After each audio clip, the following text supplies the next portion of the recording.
Good morning, I'm Jeff Noedel, and this is the first episode of CNL2's Ferry Ferry Important. This program streams live at 10:30 a.m. weekdays.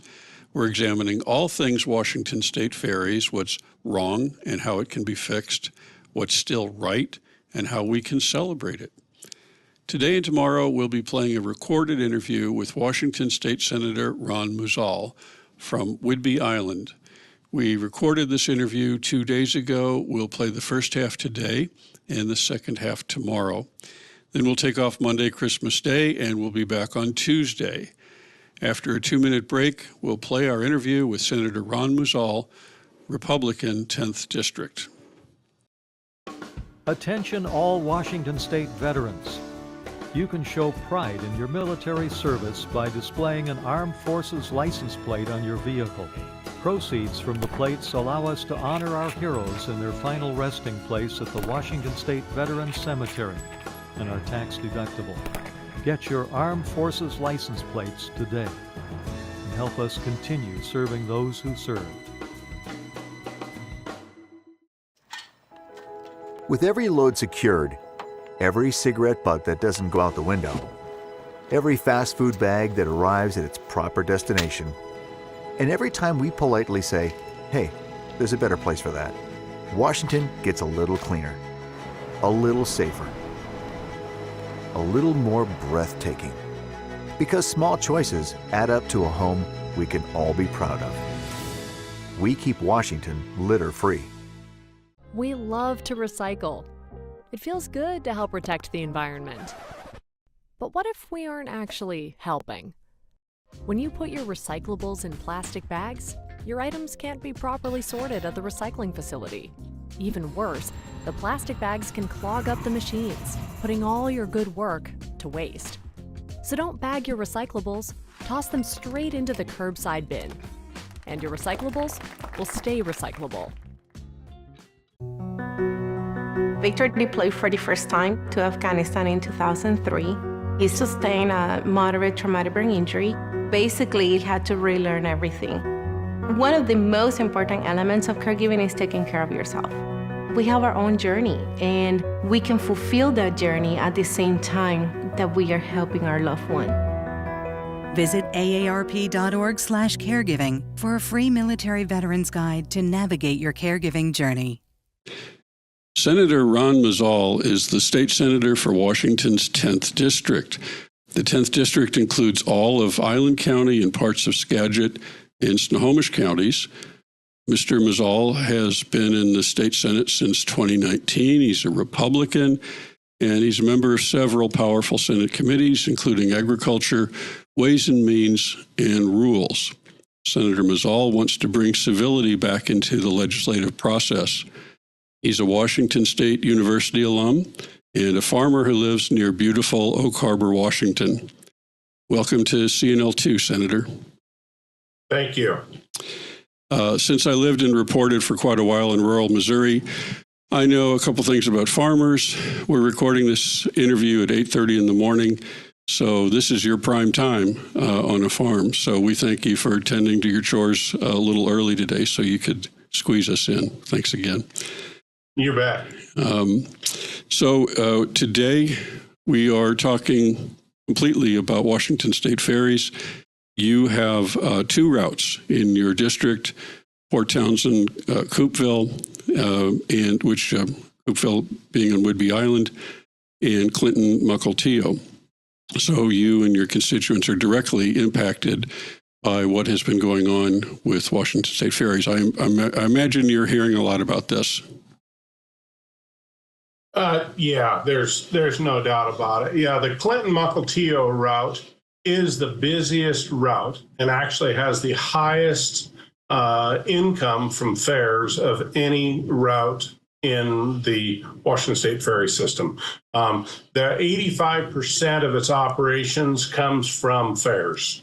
So that gives you an idea, and that is the highest of any ferry route. We have a tremendous amount of people that live on South Whidbey, commute to the mainland, working at Boeing and clear into Seattle, that take that route. And I'm sure you've followed the news. It's been plagued with shutdowns and one boat service and delayed and so on and so forth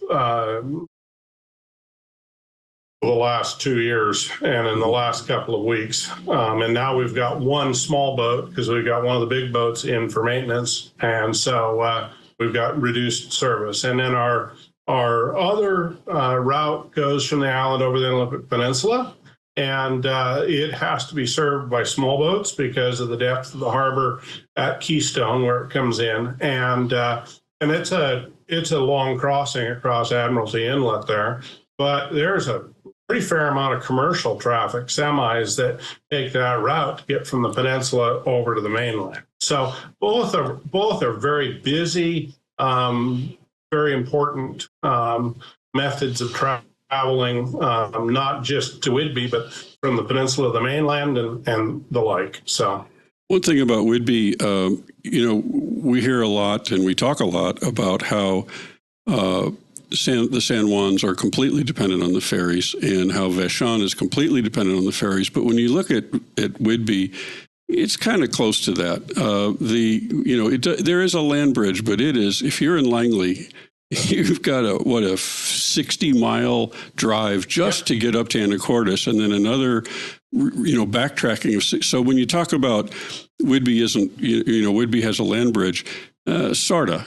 Tell that to the people who have a 120-mile detour to get to the other side when that route fails or when that route is struggling. So anyway, before we get started on some of these other subjects, some of us just learned that the head of Washington State Ferries will be resigning, I guess, early 2024. Do you have any reaction to that? Disappointment, I think. I think that she's been a good leader in a very tenuous time. I'm concerned. We just found out about it at the Ferry Caucus meeting the other day. And she's going to be a grandmother coming up here in late January, February sometime. And she said she wanted to be a good grandma. She's had a long history with the Department of Transportation. She's dealt with a number of issues. And her tenure at Washington State Ferries, though, like I say, it's been tenuous, it's been fraught with all sorts of problems. I think that she's been a good leader. It's just that they're dealing with issues that came down from on high that are just not overcomable. Right. So what really got our attention was some comments that you made to King 5 News last Thursday. I'm just going to bring that up. They were talking to you about, actually the impetus for that story was the meltdown of, I guess, their website or something like that. But yeah, it was their ticketing, their toll system. Another nightmare. But your quote was, and it kind of ripped through the San Juans, quote, "Let's build some diesel ferries that will get people from point A to point B, and let's worry about this hybrid ferry in the future when we're not caught in a situation where we don't have enough boats to take care of what we need to do," unquote. So that is increasingly a conversation. Not everyone feels that it's time for one or two or three diesel boats on kind of an emergency basis. But can you elaborate on your, was that just a thought that you had, or is this something that you're actually pursuing? So I refused to sign on last year with Ferry Caucus as we were going out to bid. I have not signed on to any of that. So I guess I need to back up a little bit. I've spent 30 years in governance.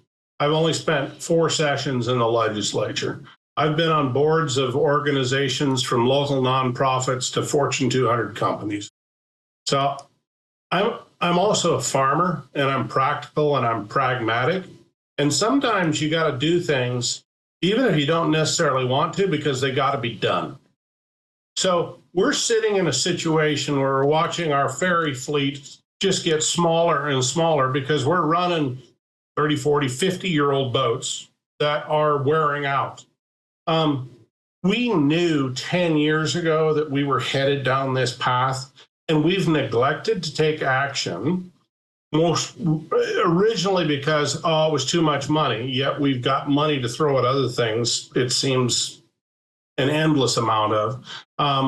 We now decided that we want these hybrid ferries, which when the bid came back last year, and you have to quantify that by saying that we had a rule that we wouldn't go outside of the state to build the ferries, but we've reached a point in time we don't have builders in the state that can do it. So we're really down to one builder. And when the bids came back, they were 50% higher than what the estimate was going to be. So all of a sudden, we're just faced with, instead of building 3 ferries, maybe we can build 2. And the technology, I think we're ahead of the curve. We don't have the recharging capabilities at our ferry landings. We've still got to bring that in, and that's exorbitantly expensive, and the supply isn't necessarily there at the landings. Great idea, but we're not ready for it yet, and we're faced with a problem of not having enough boats and having there's a level of service that we're expected to provide. So I'm confused as to why there's this huge question about it. And, there's some idea, we've passed this law or that law. Well, laws can be changed. We just we've neglected this for so long that now we're pushed into a situation where, in reality, we need to go out and get 4 boats to put into the system now. And I mean as soon as possible, so that we can get the system up and running at some satisfactory level. And yet we're going to go out to bid this spring. We're going to expand the bid to outside of Washington State. But last I heard, they didn't want to go to the Gulf Coast because they don't think that the environmental regulations there meet our standards. So we all know that the cheapest ships in the United States are built on the Gulf Coast. They're set up to do that. But we don't want to go there because we think the environmental standards don't meet ours. I've got people who are not able to get off the island to their jobs, to their doctor's appointments, whatever. You think they really care? They just want a boat to show up at the landing so they can get to the other side. And after that, my staff ends up taking most of them, but I get a lot of them as well. After listening to people's frustration with the ferry system, eventually you just got to say, we need to get it done. And that's where I'm coming from on this. As far as where boats are built, BC Ferries builds them in Poland. I know. Their boats come from Poland. I know, but we do have federal regulations that we're supposed to build them in the United States. I don't, the bureaucracy is what kills me. The bureaucracy and the virtue signaling. When we have a situation where we need to get something done, it just means we need to get something done. And that's, I suppose that's just, like I say, the farmer in me. We need to take care of our people. And yet we've got a small group who's insisting on heading down a path that I don't think is realistic. So you're calling for 4 boats now, correct? I believe we need to build 4 boats now and get them on. And, these are diesel electrics. Yes. So just like a locomotive, the diesel creates electricity, which then is transmitted to the motors, which push the props. So it isn't like, I've spoken to several different builders, and they've said, the reality is that we could build these with the potential to put batteries in them later. One of the builders told me, I don't understand why they want to put batteries in them now, because as we see it, they don't have the potential to even utilize the charging for those batteries for up to 5 years. And by that time, they're going to need to be replaced. So I think we're, like I said earlier, we're ahead of the curve. We're ahead of this technology. And what we need to do is solve our problem now and then work on the dream of these hybrid ferries. And I agree. There are people who completely think that I'm off base on this, but I don't think it's the majority. I think the majority of the people that arrive at a ferry landing just want a boat to take them where they need to go. The four boats that you envision, would they be of the? Would they basically be using the plans that built the Suquamish, which is the last boat that we got in 2018, Olympic class? Yeah, I think that makes the most sense. One, we've got the plans. Not to say that they wouldn't be updated, communications and that kind of stuff, but we've got the plans. We've got the framework of what we need to do. They are making some modifications in these hybrid ferries. One of which would actually lead to a higher efficiency of them going through the water. So maybe we would want to put some of and it just has to do with length. We keep the same width, but they'd extend the length a little bit.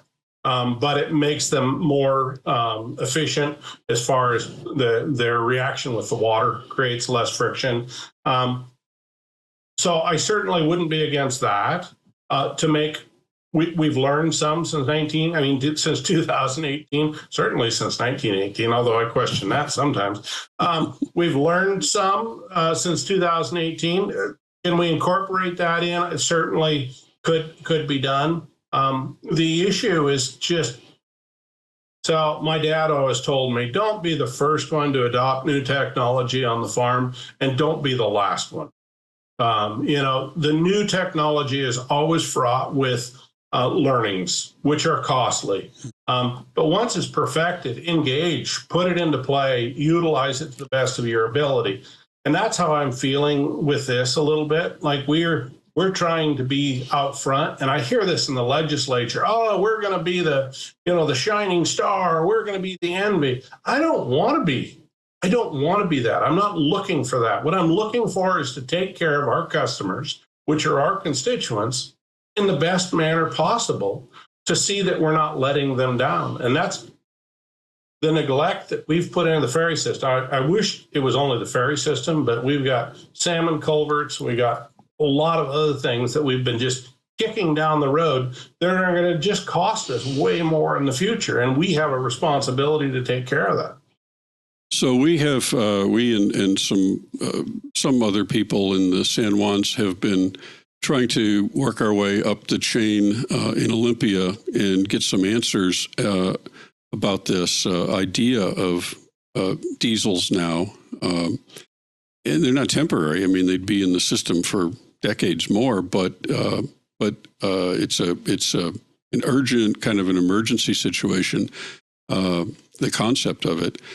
And we're getting back largely the reaction so far that those Suquamish-style diesel boats could not be delivered sooner, significantly sooner, than the hybrids that are now expected 2027 or 2028, most optimistically.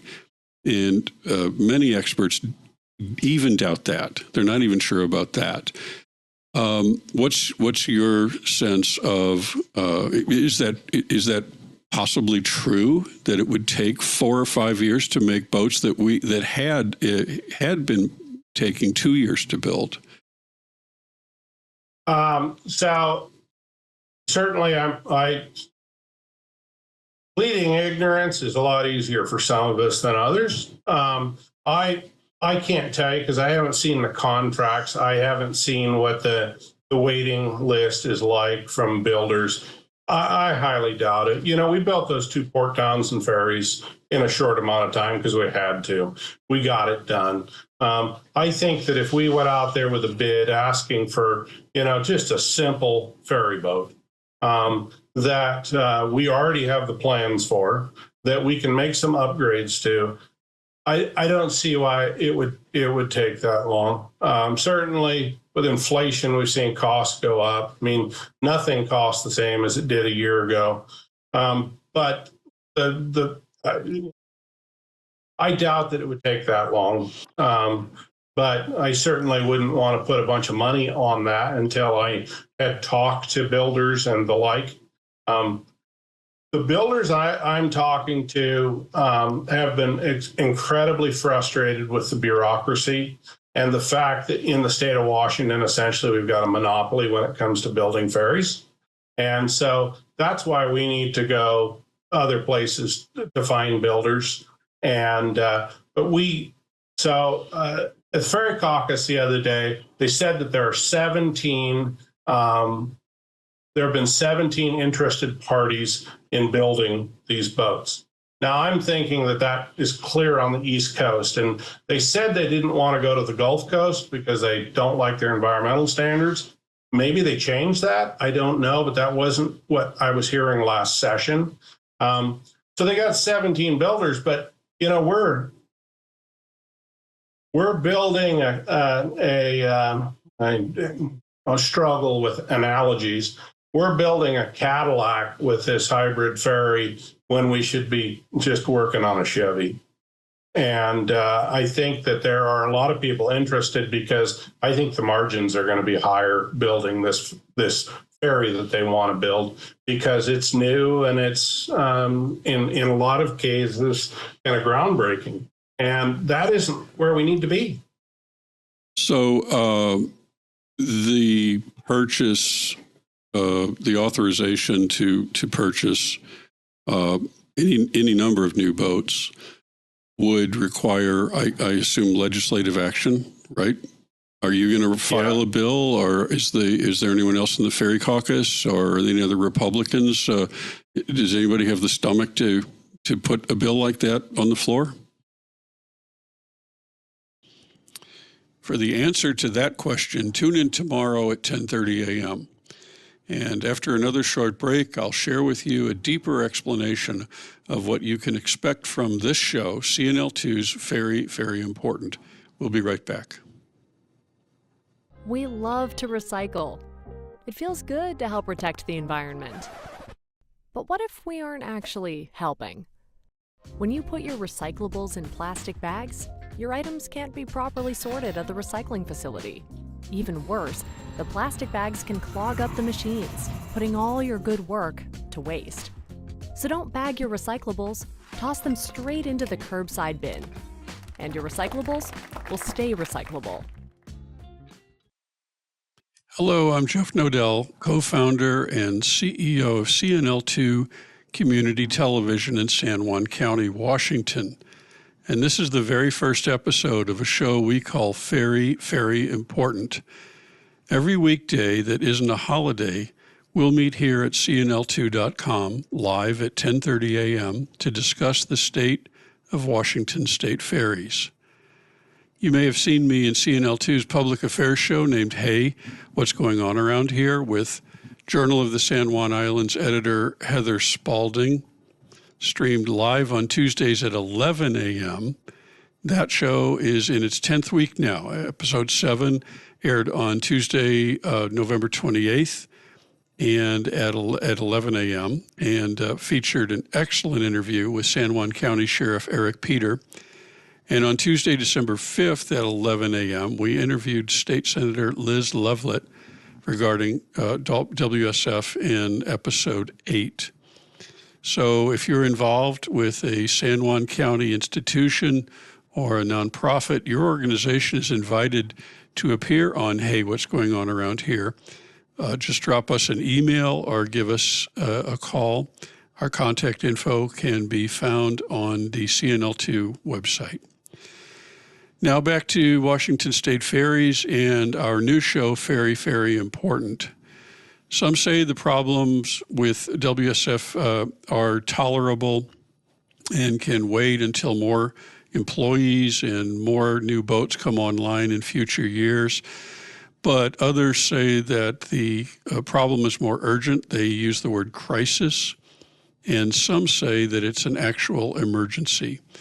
Whatever you call it, we think it's important, very, very important. Today starts the daily coverage, but I don't expect to stop this for months or even years. It took the state a long time to get into this mess, and it's going to take a long time to dig out of it. Everyone agrees about that. But the producers of this show, myself included, think expecting patient waiting alone is not enough. It doesn't seem reasonable for a couple reasons. First, many of us aren't sure everything that can and should be done is being done. In fact, this show will mostly be devoted to understanding what is being done now, whether it's working, and if other things can be done. The second reason why we don't want to wait is that it's bad now, but leaders concede that things are going to get even worse before they get better. Worse? How much worse?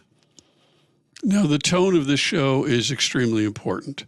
To be part of the solution, we have to stay constructive, listening, perhaps even challenging each other's logic, but not rude, not angry, not closed-minded, not partisan, and not emotional.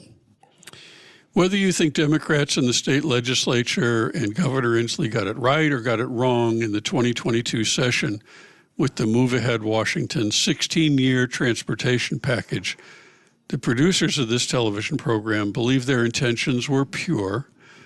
Many Washingtonians, in fact, are very proud that Washington is on a path toward decarbonization for the future more aggressively than every other state except California.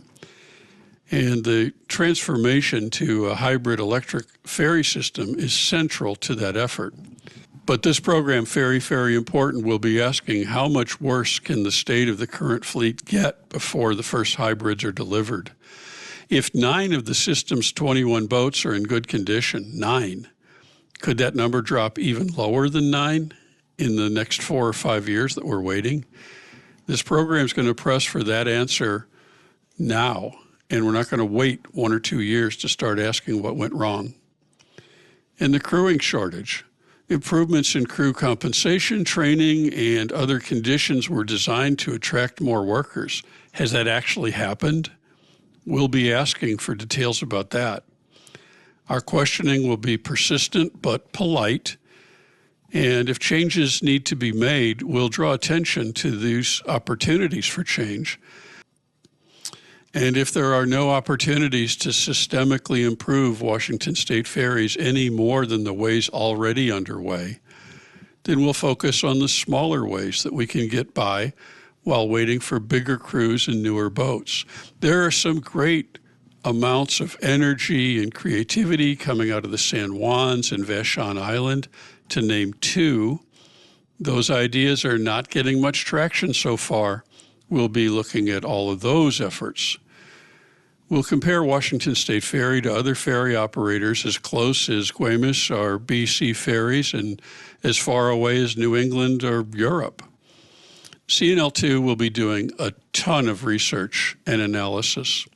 We'll analyze Washington State Ferry alerts and the Vessel Watch AVL, that stands for Automatic Vehicle Locator. I used the multiple AVLs a lot in the 3.5 years that I wrote alerts for Sound Transit, and I'll tell you more about that in the future. We'll be asking Washington State Ferry customers to share their stories of inconvenience and difficulty from late and canceled sailings. We'll discuss many of the horror stories on the air, and we'll be happy to hear good stories too, good sailing experiences, reports of excellence among Washington State Ferry employees. So we want to hear from you. Live as a caller into the show, or recorded on a hotline, or texts or emails. To comment or question during the live show, call 360-745-CNL2. That's 745-2652. To comment or question between the shows, call or text 510-936-CNL2, or email your comment or question to jeff.noedel@cnl2.com. You can find all of these contacts on the contact page in CNL2. Ferry Ferry Important will be covering protests and lobbying activities. We'll keep scorecards for elected leaders and the degree to which they vote for laws, regulations, and policies that help WSF customers and employees. And if you're looking for a place to criticize WSF employees, you're in the wrong place. We're only interested in featuring the best employees or just good employees who had an excellent day. WSF employees have it hard enough as it is. I'm grateful they show up to work. The last thing they need is to worry about getting scorched on television. We have a special place in our hearts for WSF retirees, too. You're invited to participate in this daily conversation. You have a uniquely important perspective. The huge legislation passed in recent years has survived court challenges so far, but the state's Cap and Invest program faces a repeal effort, and there's quiet rumbling about a class action lawsuit similar to the McCleary education lawsuit that cost Washington $8 billion, and the salmon culverts lawsuit that will force the state to spend billions more. Meantime, the state faces huge challenges in the fentanyl epidemic, homelessness, affordable housing, and so much more. So hard as it is, this show will try to keep all this in perspective. Our problems are real with Washington State Ferries. The dangers are real. The suffering is real. But the state is struggling with multiple crises, and we don't want this show to be nothing more than a pressure group. Together, engaged in an ongoing discussion with dignity, we can get to a better place together. Finally, we want to remind everyone how fun Washington State Ferries can be. Remember not that long ago how enjoyable this was, how WSF was considered the biggest and the best in the U.S., how it was and still is the #1 tourist attraction in the state. Think of the glimmer in the wide eyes of first-time riders of the huge ferry boats. Remember the music on the ferries, the dances, the laughter, even the scattering of ashes. We want to get this back. This show wants to get us back to a good place with WSF. So welcome to Ferry Ferry Important. Please tune in live at 10:30 a.m. tomorrow for another live episode. And if you can't tune in live or you forget, we record each live show and make it available to watch the recording at a time that's convenient to you. Thank you for watching this introduction. I'm Jeff Noedel. We'll see you tomorrow on Ferry Ferry Important.